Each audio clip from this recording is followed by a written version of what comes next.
Hello, in this video I'm gonna show you how you can pair your JBL Tour One headphones with any Android phone or Android tablet. First of all, you have to power on your headphones by using this button. So slide once, then take a look for the indicator. As you can see, it's turned on. So let's do this for the second time. And right now this indicator starts blinking quickly. So it means that we are in the pairing mode. Now let's put them close to our device.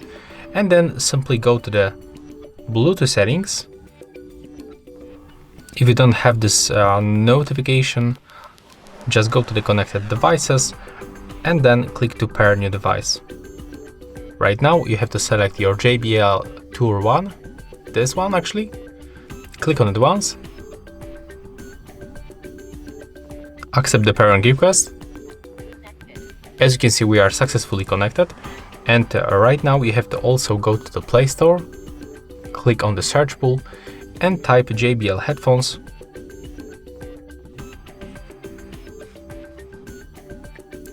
We have to install this application, and thanks to this app we will get more features for our headphones. So just be patient and wait a little bit.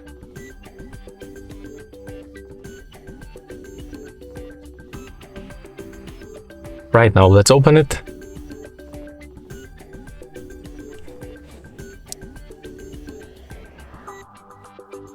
Accept all the permissions that pops on the screen. And right now, we are already connected thanks to the previously pairing by the Bluetooth settings. So we can just click on your headphones once. Click to get started and you can skip on the right upper corner, and as you can see, we are right now successfully connected. And that's all for this video. Hope you like it.